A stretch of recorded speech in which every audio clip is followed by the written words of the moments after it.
My name is Lauren. I'm 26 years old, and this is how I took revenge on the friends who cut me out of their lives. When I needed them the most, it was a random Thursday night when it happened. I was curled up on the couch after a long shift, mindlessly scrolling through Instagram, when a photo stopped me cold. There they were, my four closest friends from college, all huddled together in a booth at our old hangout spot. Drinks in hand, smiles stretched wide like nothing in the world could touch them. The caption read, "Some bonds are forever, forever." The word stung like a slap, because clearly, forever didn't include me. My thumb hovered over the screen, my chest tightening as I zoomed in. Their faces lit up with the glow of neon bar lights. The same glow I remembered from nights when I was sitting right there in the middle of them, laughing so hard my sides hurt. I remembered how we used to swear we'd always have each other's backs, how we promised nothing would ever come between us. And yet here I was, erased from the picture. Literally and emotionally, the pain hit all at once, sharp and deep. I thought about the texts that had slowly gone unanswered, the group chat that grew quieter for me while it buzzed for everyone else, the excuses about being so busy. I had convinced myself they were just distracted, that life after college had pulled us all in different directions.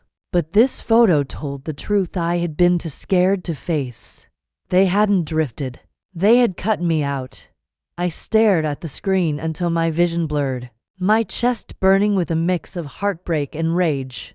My phone vibrated in my hand, another like rolling in on their photo, as if the universe wanted to twist the knife deeper. I set the phone down and pressed my palms against my eyes, trying to steady my breathing. They thought I wouldn't notice. They thought I'd fade quietly into the background, a forgotten footnote in their forever. But what they didn't know was that I had already been preparing for this moment. I had already been planning how I'd make sure they never forgot me again. Because if they thought they could erase me, they were about to learn just how unforgettable I could be. Do you want me to now draft the backstory and present setup for Lauren's 700 to 900 words like we did with Rachel's story? I grew up in a small, working-class neighborhood where nothing ever came easy. My parents worked long hours just to keep food on the table. And from the time I could remember, I felt like I had to prove myself. To them, to my teachers, to the world. I was the first in my family to go to college, the one everyone pinned their hopes on. And when I finally got there, stepping onto that campus felt like stepping into another universe. That's where I met Madison, Brooke, Tyler, and Jason.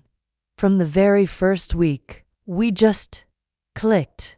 They were funny, confident, and full of the kind of energy that made every day feel like a new adventure. We crammed for midterms in the library, stayed up until 3 a.m. talking about everything and nothing, and took spontaneous road trips where we sang along to songs until our voices cracked. We called ourselves the Core Four, and for a while, I truly believed we were unbreakable.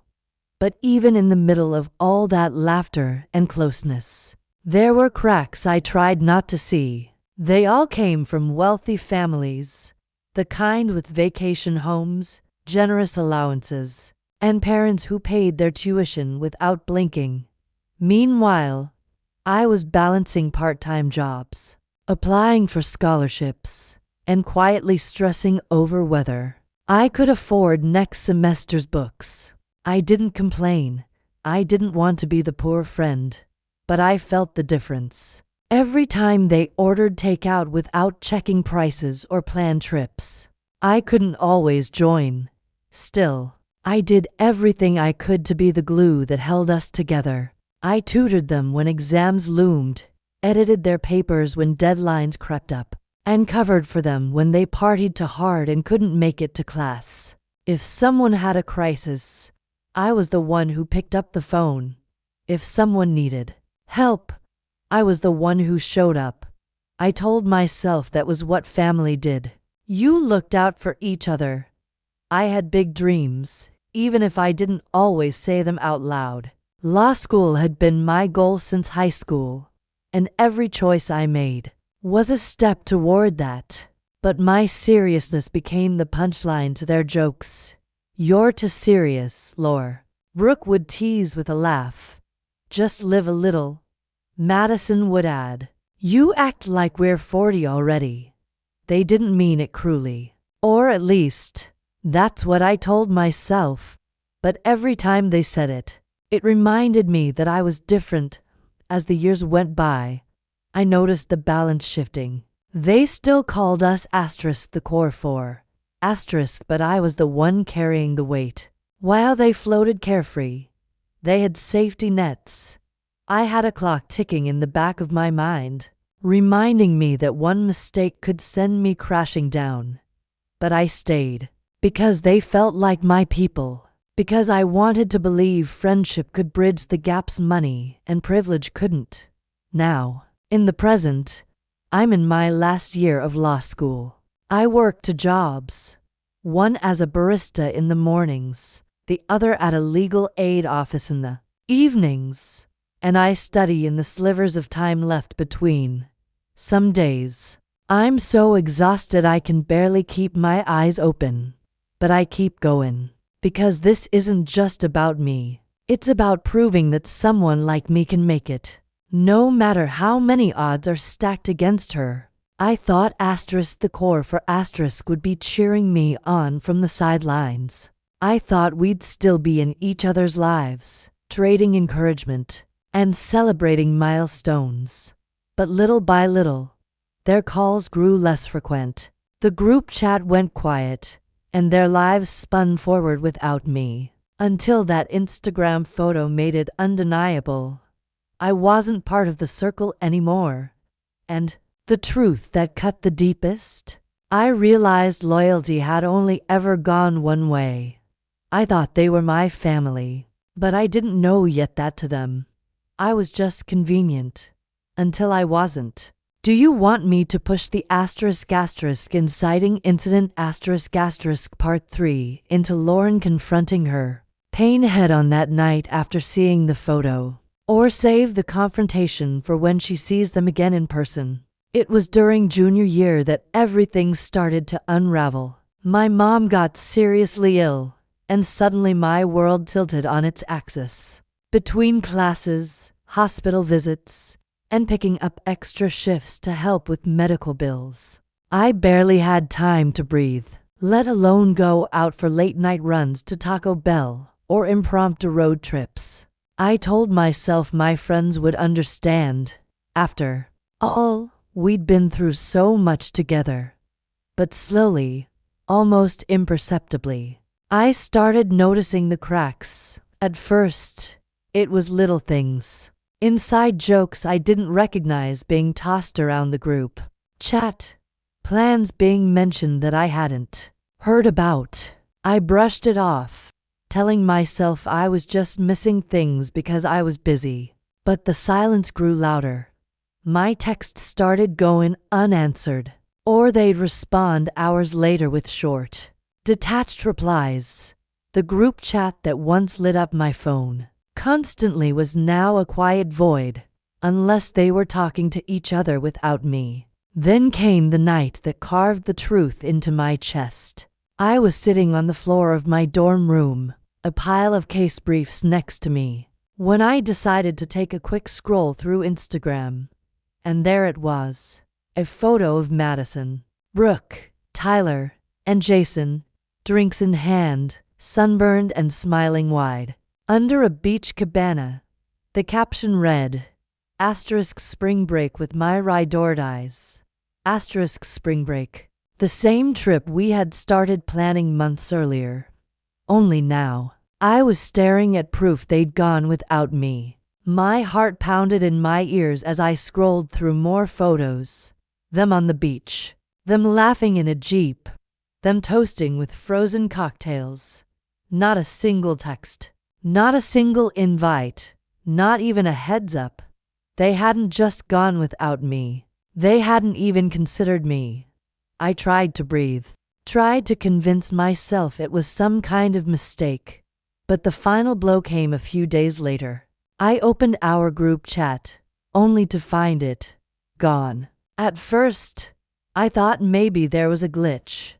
But when I searched again, it hit me. I'd been removed, deleted from the core 4. As though I had never been part of it at all. Shaking, I called Madison. She picked up on the second ring, her voice calm, almost casual. "Hey, did I do something?" I asked, my throat tight. "Why did you guys?" She sighed, cutting me off. "Lauren, look, you've been kind of a drag lately. Always busy, always stressed. We just didn't think you'd fit the vibe anymore." The words slammed into me like a fist. Didn't fit the vibe anymore. As though years of friendship, of loyalty, of carrying them through late nights and bad decisions could be erased with a shrug. I held it together until the call ended, and then I crumbled. I sat on the edge of my bed, my body shaking, hot tears streaming down my face as the walls of my dorm seemed to close in around me. I cried until I couldn't anymore, until the ache hollowed me out, because it wasn't just losing friends. It was losing the family I thought I had built for myself. The people I believed would stand by me no matter what.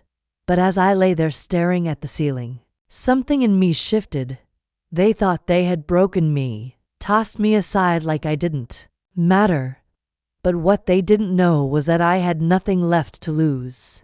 And sometimes, that's the most dangerous kind of freedom. They thought they'd erase me, but they had no idea who they'd just set free. Do you want the rising tension next to focus on Lauren slowly rebuilding herself, while secretly planning her revenge, or on her quietly gathering leverage against her former friends?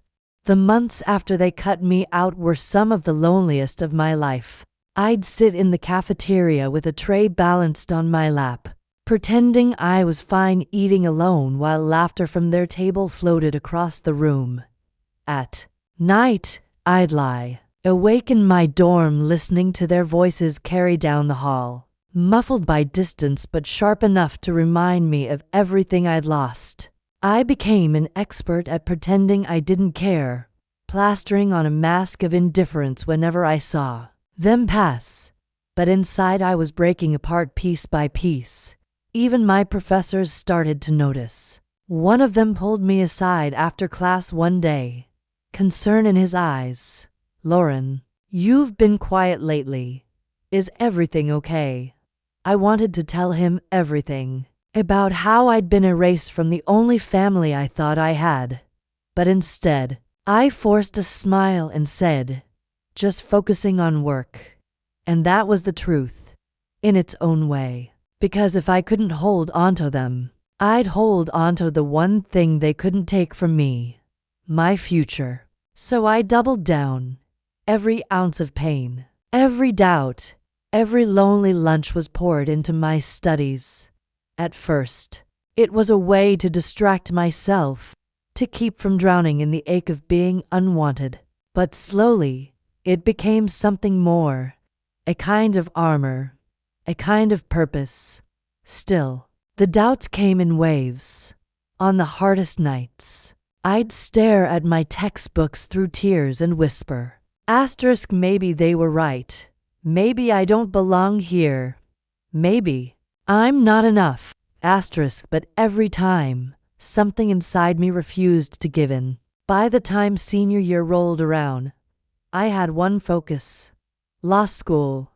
I worked extra shifts, sacrificed sleep, lived on coffee and grit, all for the chance to get into the program I dreamed of since I was 16. When the acceptance letter came, I held it in shaking hands, tears streaming down my face. Not because it was easy, but because I knew I had earned it on my own.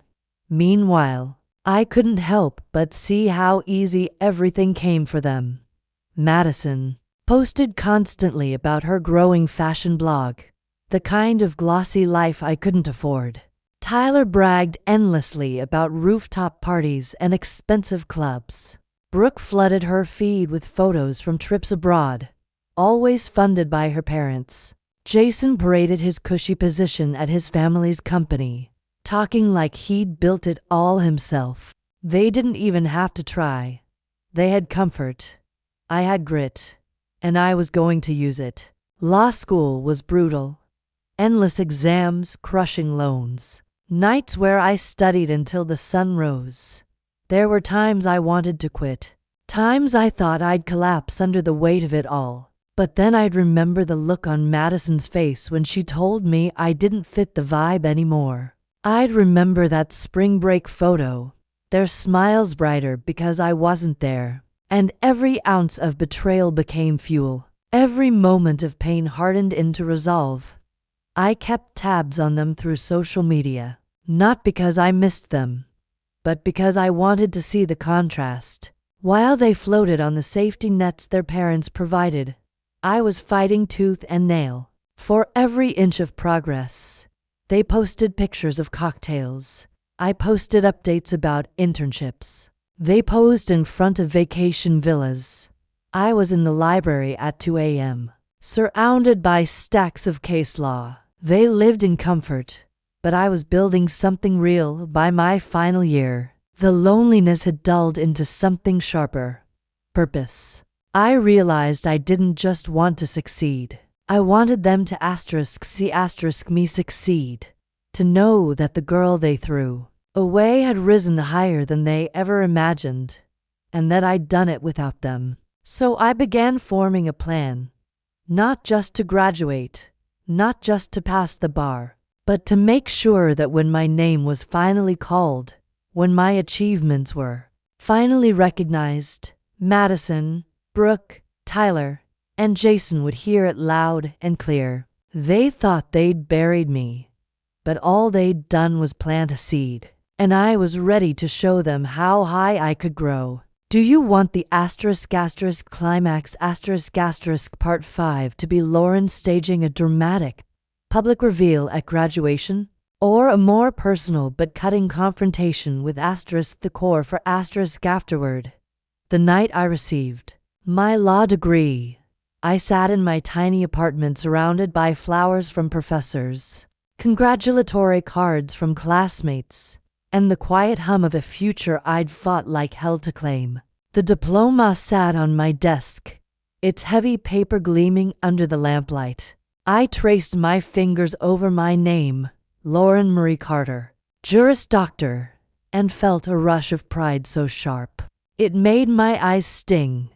And then I pulled out for plain white envelopes. I wrote their names carefully.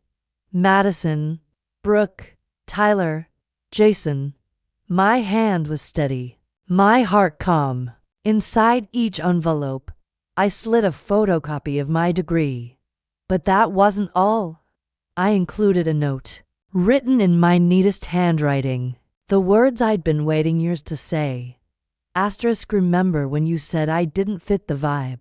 I guess success wasn't your vibe either, Lauren. JD*. I sealed each envelope, pressing the flaps shut like I was closing the door on a chapter of my life. The final touch? Invitations. Not to my graduation. That moment was already behind me. But to my swearing-in ceremony, the day I'd officially become an attorney. I imagined them holding the envelopes, feeling the weight of the degree in their hands, and realizing they had no part in my victory. A week later, the reactions started rolling in. Madison was the first. A text lit up my phone, the bitterness bleeding through her carefully chosen words. Wow. Petty much. I didn't reply. I didn't need to. Tyler tried to play it off like a joke, sending, haha, nice flex, Lore. You always were dramatic. Asterisk Brooke took to Instagram, posting a cryptic story with a black screen and the words asterisk funny how fake people always think they win. Asterisk I smirked, knowing exactly who she was talking about. But it was Jason who surprised me. He actually called. His voice on the voicemail was softer than I remembered, tinged with something like regret. Lauren, hey. I just wanted to say congratulations. I know we messed up back then. I hope you're doing well. For a moment, I almost considered calling back. Almost. But then I remembered the night I cried myself to sleep after Madison told me I didn't fit the vibe. I deleted the voicemail. And just like that, I realized something powerful. I didn't need their validation anymore. Their silence, their scrambling attempts to cover their discomfort, was enough. For the first time, I wasn't chasing their approval. I was standing on my own, stronger than I had ever been. The day of my swearing-in ceremony, I glanced around the courtroom as my name was called. I spotted them near the back. The four people who had once been my world, now reduced to spectators in my triumph. Their faces were a mix of forced smiles and something they couldn't quite hide. The dawning realization that I had made it without them. And as I raised my right hand, taking the oath I had dreamed of since I was a teenager, I felt the final weight lift off my chest. They had thrown me away. But in the end, I wasn't the one who lost. Would you like me to make the asterisk resolution? Empowerment ***. Part 6 show how Lauren's life blossoms after this, and how she turns her pain into strength for others. The day of my swearing-in ceremony felt surreal, like stepping into the version of my life I had once only dared to dream about. The courtroom was filled with proud families, and when I glanced into the audience, I saw my parents sitting in the front row, tears streaming down their cheeks. My dad gave me a small, shaky thumbs up, and my mom pressed a tissue to her eyes, beaming through her tears. For everything they had sacrificed. This moment wasn't just mine. It was ours. My name was called, and I stood tall as I raised my right hand and repeated the oath. The words carried the weight of every sleepless night, every tear shed in loneliness, every moment I had thought about giving up. When it was done, the room erupted in applause, and I caught my mom whispering, "That's my girl." My throat tightened, but this time, the tears in my eyes were ones of joy, not heartbreak. I didn't see Madison, Brooke, Tyler, or Jason there.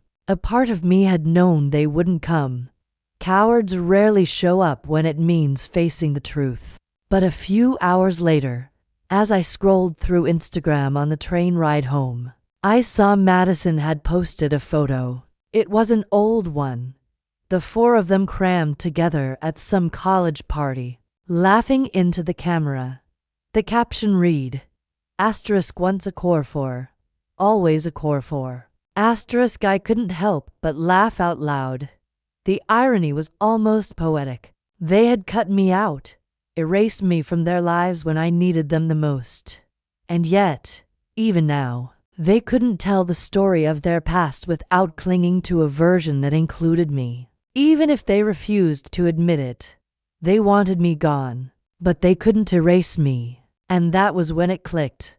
My revenge had never really been about hurting them. It wasn't about making them jealous or proving them wrong. It was about reclaiming my worth. The worth they had tried to strip from me when they decided I didn't fit the vibe. It was about standing in that courtroom, my family watching, with pride, and knowing I had built a life that was truly mine, piece by piece, sacrifice by sacrifice. For the first time in years, I felt peace. Not the fragile kind that could be shattered by someone's opinion or absence, but the deep, steady kind that comes from knowing who you are and what you've survived. They could post all the nostalgic photos they wanted, spin whatever stories made them feel better. None of it mattered because in the end, they unfriended me. But I didn't lose. I won myself back. Do you want me to close with the *** final moment part 7? ***. Lauren speaking directly to the audience with a powerful message. Like we did with Rachel's story. If you've ever been cast aside, let me tell you this. The best revenge isn't begging to be let back in. It's walking through the door they slammed in your face and showing them you didn't need it. Anyway, for so long, I thought I needed their approval, their laughter, their presence to feel like I mattered. But standing in that courtroom, raising my hand and taking that oath, I realized I had built something stronger than any friendship that could be so easily thrown away. When I slipped those envelopes into the mailbox, I didn't feel anger. I didn't feel spite. I felt free. Mailing them copies of my degree wasn't about cruelty. It was about closure. It was the final word in a story they thought they had ended years ago. They wanted me erased, but instead, I made myself unforgettable. I'll never forget the weight that lifted as I sealed those letters. The quiet smile that spread across my face, knowing they'd open them and realize I had made it without them. That I hadn't just survived. I had thrived and my college friends unfriended me. So I sent them my degree in the mail, a reminder that I didn't just survive without them. I thrived.